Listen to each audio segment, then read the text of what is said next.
नमस्कार दोस्तों, आइए सुनते हैं मुंशी प्रेमचंद्र के द्वारा लिखी कहानी कोई दुख न हो तो बकरी खरीद लो। उन दिनों दूध की तकलीफ थी। कई डेयरी फार्मों की आजमाइश की, आहारों का इम्तिहान लिया, कोई नतीजा नहीं निकला। 2-4 दिन तो दूध अच्छा मिलता, फिर मिलावट का शुरू हो जाता। कभी शिकायत होती दूध फट गया, कभी उसमें से नागवार बू आने लग जाती, कभी मक्खन के रेजे निकलते। आखिर एक दिन एक दोस्त ने कहा, भाई आओ साझे में एक गाय ले ले, तुम्हें भी दूध का आराम होगा और मुझे भी। लागत आधी आधी, खर्च आधा आधा, दूध भी आधा आधा। दोस्त साहब राजी हो गए। मेरे घर में जगह न थी और गोबर वगैरह से मुझे नफरत है। उनके मकान में काफी जगह थी, इसीलिए प्रस्ताव हुआ कि गाय उन्हीं के घर में रहे। इसके बदले में उन्हें गोबर पर एक छत अधिकार रहेगा। वह उसे पूरी आज़ादी से पाथें उपले बनाए, घर लीपे, पड़ोसियों को दे दें, या उसे किसी आयुर्वेदिक उपयोग के लिए इकरार करने वाले से किसी प्रकार की आपत्ति या प्रतिवाद नहीं होगा।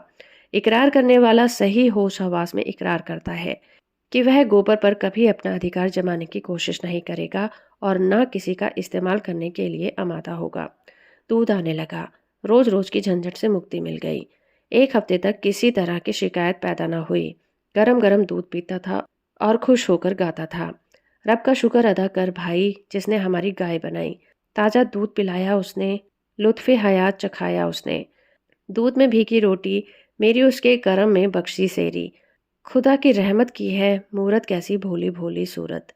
मगर धीरे धीरे वो पुरानी शिकायतें पैदा होने लगी। यहाँ एक नौबत पहुंची कि दूध सिर्फ नाम का दूध रह गया था। कितना ही उबालो, ना कहीं मलाई का पता और ना ही मिठास।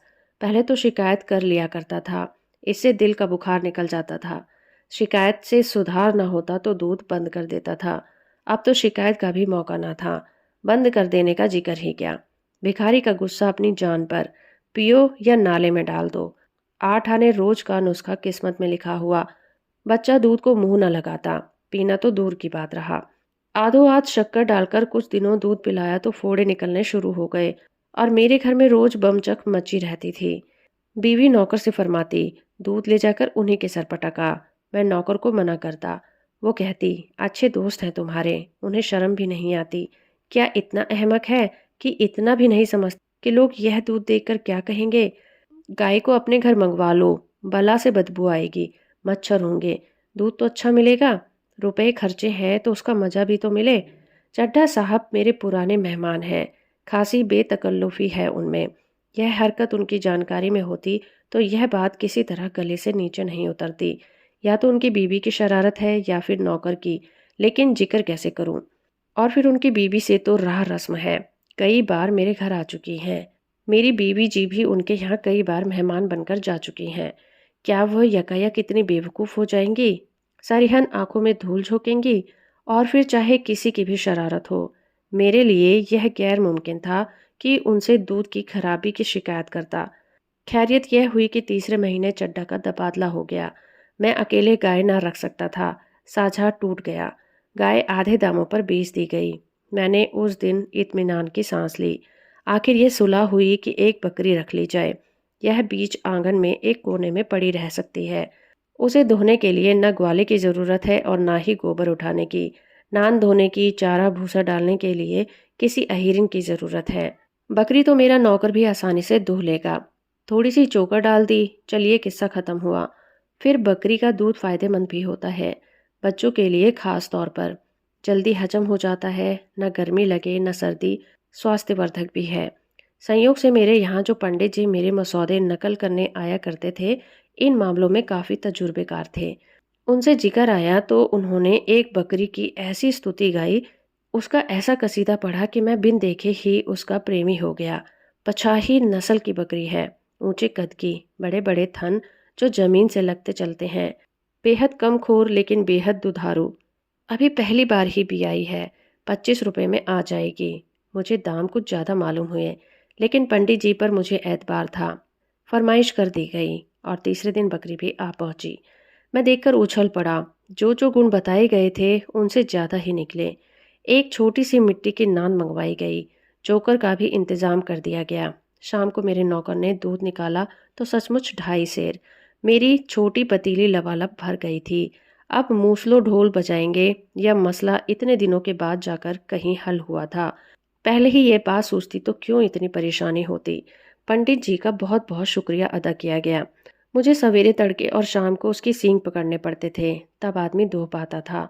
लेकिन यह तकलीफ इस दूध के मुकाबले में कुछ भी नहीं थी। बकरी क्या है, कामधेनु है। बीवी ने सोचा इसे कहीं नजर न लग जाए। इसके लिए इसके थन के लिए एक लिहाफ तैयार किया गया। इसकी गर्दन में नीले चीनी के दानों का एक माला पहनाई गई। घर में जो कुछ झूठा बसता देवी जी खुद आकर उसे खिला जाती थीं। लेकिन एक ही हफ्ते में दूध की मात्रा कम होने लगी। जरूर नजर लग गई होगी। बात क्या है? पंडित जी से हाल कहा तो उन्होंने कहा, साहब देहात की बकरी है, जमींदार की। बेदरेग अनाज खाती है और सारे दिन बाग में घूमा चरा करती थी। यहाँ बंधे बंधे दूध कम हो जाए तो ताज्जुब नहीं है। इसे जरा टहला दिया कीजिए। लेकिन शहर में बकरी को टहलाएं कौन और कहाँ। इसीलिए यह तय हुआ कि बाहर कहीं मकान लिया जाए। यहाँ बस्ती से जरा निकलकर खेत और बाग है। कहार घंटे 2 घंटे टहला लाया करेगा। झटपट मकान बदला। और गौ की मुझे दफ्तर आने जाने में 3 मील का फासला तय करना पड़ता था। लेकिन अच्छा दूध मिले तो मैं इसका दुगना फासला तय करने को तैयार था। यहाँ मकान खूब खुला हुआ था। मकान के सामने सहन था। जरा और बढ़कर आम और महुए का बाग है। जरा और बढ़कर आम और महुए का बाग है। बाग से निकलिए तो कछिए के खेत थे। किसी ने आलू, किसी में गोभी। एक काछी से तय कर लिया रोजाना बकरी के लिए कुछ हरियाली लाया करे। मगर इतनी कोशिश करने पर भी दूध की मात्रा में कुछ खास बढ़त नहीं हुई। 2.5 सेर की जगह मुश्किल से सेर भर दूध निकलता था। लेकिन यह तस्कीन थी कि दूध खालिस है। यही क्या कम है। मैं यह कभी नहीं मान सकता कि खिदमतगारी के मुकाबले में बकरी चराना ज़्यादा जलील काम है। हमारे देवताओं और नाबियों का बहुत सम्मानित वर्ग गल्ले चराया करता था। कृष्ण जी गाय चराते थे। कौन कह सकता है कि उस गल्ले में बकरियां ना रही होंगी। हजरत ईसा और हजरत मोहम्मद दोनों ही भेड़े चराते थे। लेकिन आदमी रूढ़ियों का दास है। जो कुछ बुजुर्गों ने नहीं किया उसे वो कैसे करें। नए रास्ते पर चलने के लिए जिस संकल्प और दृढ़ आस्था की जरूरत है वो हर एक में तो नहीं होती। धोबी आपके गंदे कपड़े धो लेगा, लेकिन आपके दरवाजे पर झाड़ू लगाने में अपनी हद तक समझता है। जरा मैं पेशा कौमों के लोग बाजार में कोई चीज कीमती देकर खरीदना अपनी शान के खिलाफ समझते हैं। मेरे खिदमतगार को बकरी लेकर बाग में जाना बुरा मालूम होता था। घर से तो ले जाए, लेकिन बाग में उसे छोड़कर खुद किसी पेड़ के नीचे सो जाता। बकरी पत्तियां चर लेती थी। मगर एक दिन उसके जी में आया कि जरा बाग से निकलकर खेतों की ओर सैर कर ले। यूं तो वो बहुत ही सभ्य और सुसंस्कृत बकरी थी। उसके चेहरे में गंभीरता झलकती थी। लेकिन बाग और खेत में घुस गई आज़ादी नहीं है। उसे वो शायद समझ ना थी। एक रोज किसी खेत में घुस गई और गोभी की कई क्यारियां साफ कर गई। काछी ने देखा तो उसके कान पकड़ लिए और मेरे पास लाकर बोला, बाबा जी, इस तरह आपकी बकरी हमारे खेत चरेगी तो हम तो तबाह हो जाएंगे। आपको बकरी रखने का शौक है तो इसे बांध कर रखिए। आज तो हमने इसका लिहाज किया, लेकिन फिर हमारे खेत में गई तो हम या तो उसकी टांग तोड़ देंगे या कानी हौज भेज देंगे। अभी वह अपना भाषण खत्म भी न कर पाया था कि उसकी बीवी आ पहुंची और उसने इसी विचार को और भी जोरदार शब्दों में अदा किया।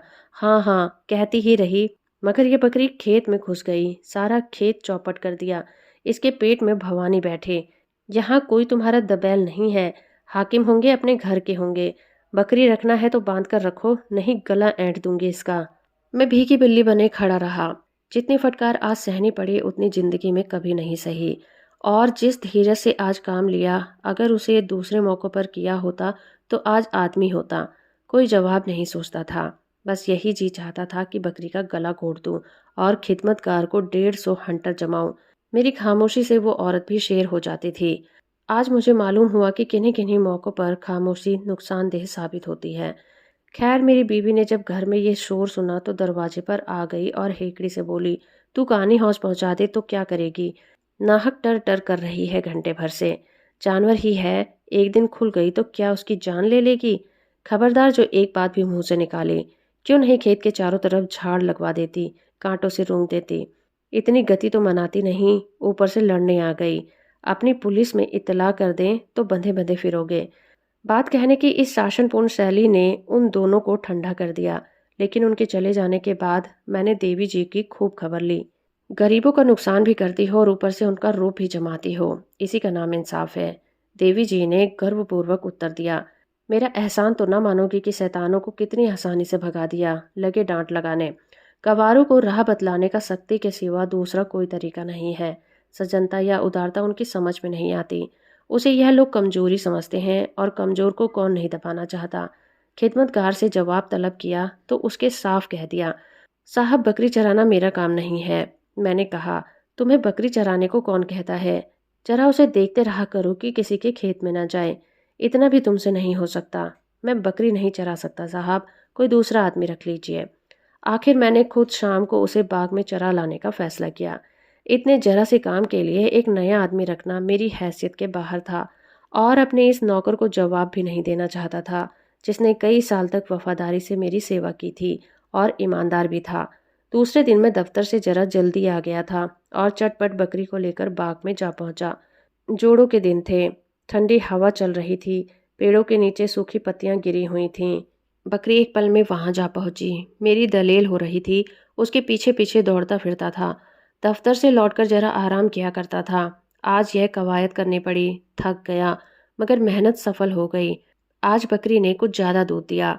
ये ख्याल आया, अगर सूखी पत्तियां खाने से दूध की मात्रा बढ़ गई है तो यकीनन हरी पत्तियां खिलाई जाएं तो इससे कहीं बेहतर नतीजा सामने आएगा। लेकिन हरी पत्तियां आए कहाँ से? पेड़ों से तोड़ूं तो बाग का मालिक ऐतराज करेगा। कीमत देकर हरी पत्तियां मिल न सकती थीं। सोचा, क्यों ना एक बार पासे के लग्गे से पत्तियां तोड़ी जाएं। मालिक ने शोर मचाया तो उसे आरजू मन्नत कर लेंगे। राजी हो गया तो खैर नहीं, देखी जाएगी। थोड़ी सी पत्तियां तोड़ लेने से पेड़ का क्या बिगड़ जाता है। इसलिए एक पड़ोसी से एक पतला लंबा बांस लिया गया।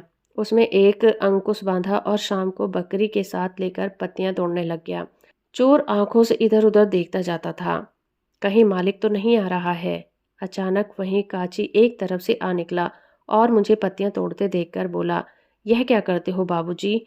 आपके हाथ में यह लग्गा अच्छा नहीं लगता। बकरी पालना हम गरीबों का काम है कि आप जैसे शरीफों का। मैं कट गया, कुछ जवाब न सोचा। इसमें क्या बुराई है? अपने हाथ से अपना काम करने में क्या शर्म वगैरह? जवाब कुछ हल्के, बेहतरीन, बनावटी मालूम हुए। सफ़ेद पोशी के आत्मगौरव के जबान बंद कर दी थी। काची ने पास आकर मेरे हाथ से लग्गा ले लिया और देखते देखते हरी पत्तियों का ढेर लगा दिया और पूछा, पत्तियां कहाँ रख जाऊं? मैंने झेपते हुए कहा, तुम रहने दो, मैं उठा लूंगा। उसने थोड़ी सी पत्तियां बगल में उठा ली और बोला, क्या आप पत्तियां रखने जाएंगे? चलिए मैं रखाऊं। मैंने बरामदे में पत्तियां रखवा ली। उसी पेड़ के नीचे उसकी चौगुनी पत्तियां पड़ी हुई थीं। काची ने उसका एक गट्ठर बनाया और सर पर लाद कर चला गया। अब मुझे मालूम हुआ ये देहाती कितने चालाक होते हैं। कोई बात मतलब से खाली नहीं। लेकिन दूसरे दिन बकरी को बाग ले जाना कठिन हो गया। काची फिर देखेगा और न जाने क्या क्या फिक्रे चुस्त करे। उसकी नज़रों में गिर जाना मुंह पर कालिख लगाने जैसा है। हमारे सम्मान और प्रतिष्ठा की जो कसौटी लोगों ने बना रखी है, हमको उसका आदर करना पड़ेगा। नक्कू बनकर रहें तो क्या करें।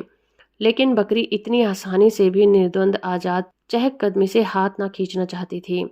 उसे अपने साधारण दिनचर्या समझना शुरू कर दिया था।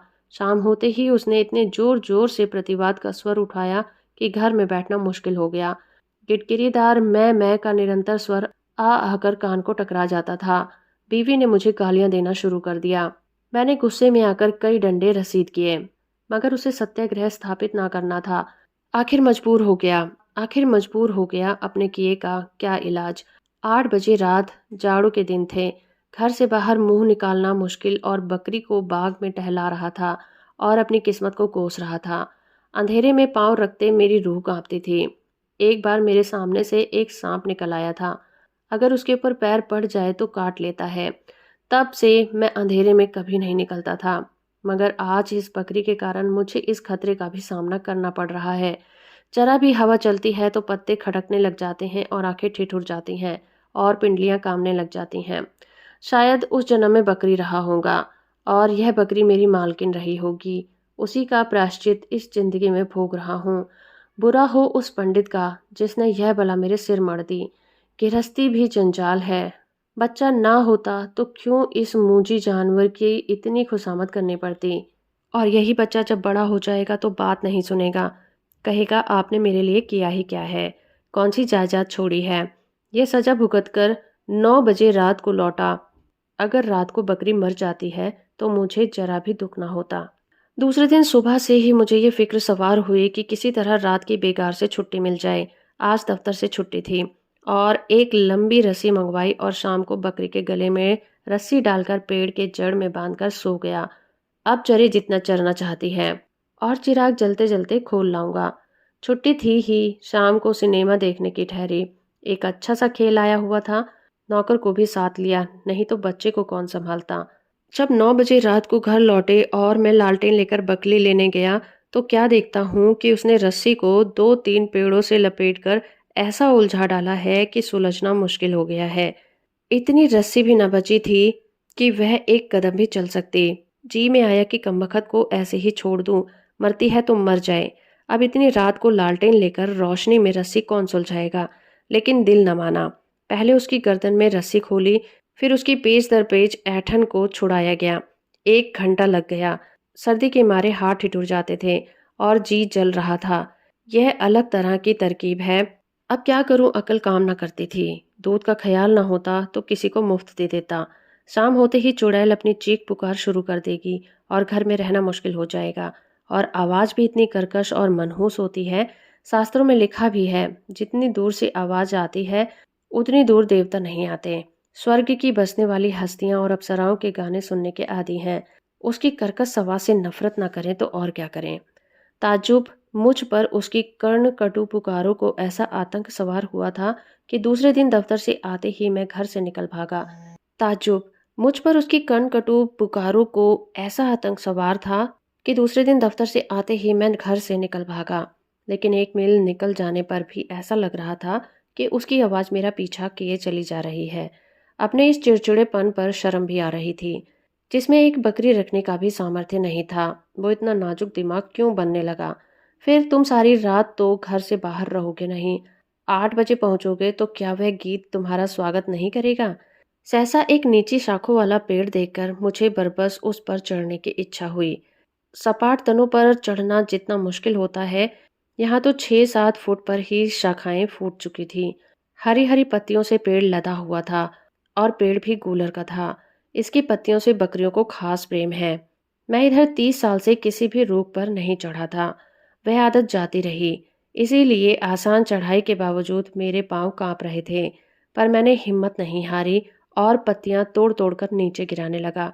यहाँ अकेले में मुझे कौन देखता है कि पत्तियां तोड़ रहा हूँ। अभी अंधेरा हुआ जाता है। पत्तियों का एक गट्ठा बगल में दबाऊंगा और घर पहुंचा दूंगा। अगर इतने पर भी बकरी को कुछ भी ची चपड़ की तो उसकी शामत ही आ जाएगी। मैं अभी ऊपर ही था कि बकरियों और भेड़ों का एक गोल ना जाने किधर से आ पहुंचा और पत्तियों पर पिल पड़ा। मैं ऊपर से चीख रहा था, मगर कौन सुनता है। चारवाहे का कहीं पता नहीं था। कहीं दुबक रहा होगा कि देख लिया जाऊंगा तो गालियां पड़ेंगी। झल्लाकर नीचे उतरने लगा। एक एक पल में पत्तियां गायब होती चली जाती थीं। उतरकर एक एक के टांग तोड़ दूंगा। यकायक पांव फिसला और मैं 10 फीट की ऊंचाई से नीचे आ गिरा।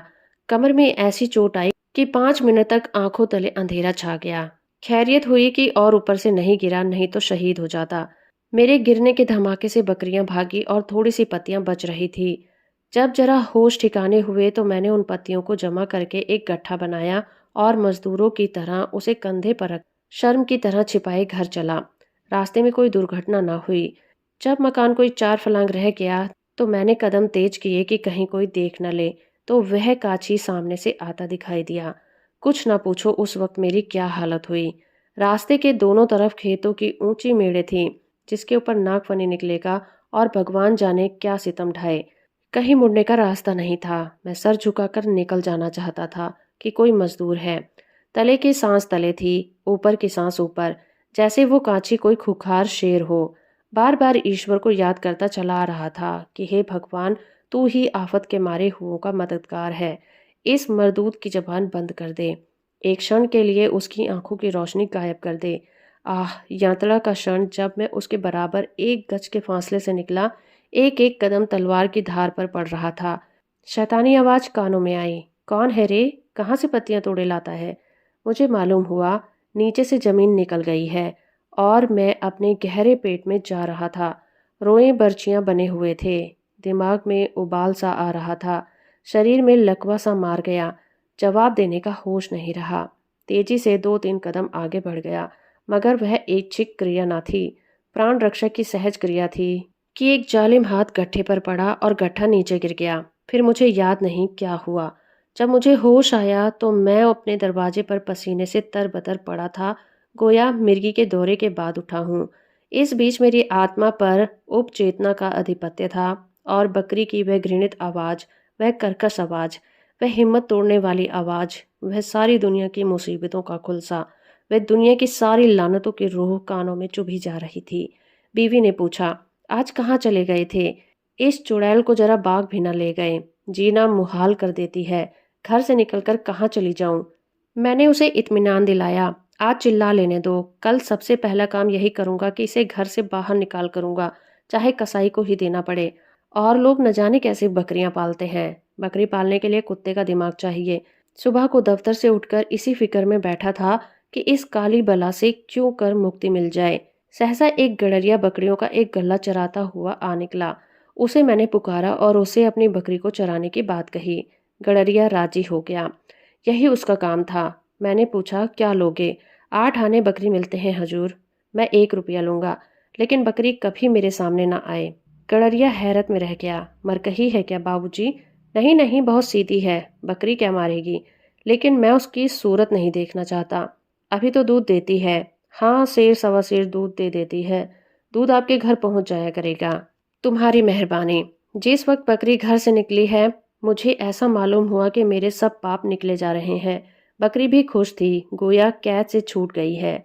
कड़रिये ने उसी वक्त दूध निकाला और घर में रखकर बकरी को लिए चला गया। ऐसा बेगरज ग्राहक शायद उसे जिंदगी में पहली बार मिला होगा। 1 हफ्ते तक दूध थोड़ा बहुत आता रहा, फिर उसकी मात्रा कम होने लगी। यहाँ तक कि 1 महीना खत्म होते होते दूध बिल्कुल बंद हो गया। मालूम हुआ बकरी गाभिन हो गई है। मैंने जरा भी ऐतराज न किया। काची के पास गाय थी, उससे दूध लेने लगा। मेरा नौकर खुद जाकर दूध लाता था। कई महीने गुजर गए। कड़रिया महीने में 1 बार आकर अपना रुपया ले जाता। मैंने कभी उससे बकरी का जिक्र न किया। उसके ख्याल ही से मेरी आत्मा कांप जाती थी। कड़रिये को अगर चेहरे का भाव पढ़ने की कला होती तो वह बड़ी आसानी से अपनी सेवा का पुरस्कार दुगना कर सकता था। एक दिन मैं दरवाजे पर बैठा हुआ था कि गडरिया अपनी बकरियों का गल्ला लिए निकला। मैं अपना रुपया लाने अंदर गया कि क्या देखता हूँ, मेरी बकरी 2 बच्चों के साथ मकान में आ पहुंची। वह पहले सीधी उस जगह गई जहां बंधा करती थी, फिर वहां से आंगन में आई और शायद परिचय दिलाने के लिए मेरी बीवी की तरफ ताकने लगी। उन्होंने दौड़कर एक बच्चे को गोद में ले लिया और कोठरी में जाकर महीनों का जमा चोकर लेकर आई और ऐसी मोहब्बत से बकरी को खिलाने लगी जैसे बहुत दिनों की बिछड़ी हुई सहेलियां मिल गई हों। ना वो पुरानी कटुता थी और ना ही मनमुटाव। कभी बच्चे को चूमती थी और कभी बकरी को सहलाती थी, और बकरी बड़ी रफ्तार से चोकर उड़ा रही थी। तब मुझे बोले, कितने खूबसूरत बच्चे हैं। हाँ, बहुत खूबसूरत। जी चाहता है एक पाल लूं। अभी तबीयत नहीं भरी? तुम बड़े निर्मोही हो। चोकर खत्म हो गया। बकरी इत्मीनान से विदा हो गई। दोनों बच्चे भी उसके पीछे पीछे फुदकते चले गए। देवी जी आंख में आंसू भरे ये तमाशा देखती रही। गडरिये ने चिलम भरी और घर में आग मांगने आया। चलते वक्त बोला, कल से दूध पहुंच जाया करेगा मालिक। देवी जी ने कहा, और दोनों बच्चे क्या पियेंगे? बच्चे कहाँ तक पियेंगे बहू जी? 2 सेर दूध अच्छा ना होता था, इस मारे नहीं लाया। मुझे रात को वह मर्मांतक घटना याद आ गई। मैंने कहा, दूध लाओ या ना लाओ तुम्हारी खुशी, लेकिन बकरी को इधर ना लाना। उस दिन से वो गडरिया नजर नहीं आया और ना मैंने पता लगाने की कोशिश की, लेकिन देवी जी उसके बच्चों को याद करके कभी कभी आंसू बहा लिया करती हैं। तो दोस्तों, अभी आप सुन रहे थे मुंशी प्रेमचंद्र के द्वारा लिखी कहानी कोई दुख ना हो तो बकरी खरीद लो। उम्मीद करती हूँ मेरा ये प्रयास और ये कहानी आपको अच्छी लगी होगी। वीडियो को लाइक और चैनल को सब्सक्राइब करना बिल्कुल मत भूलिएगा।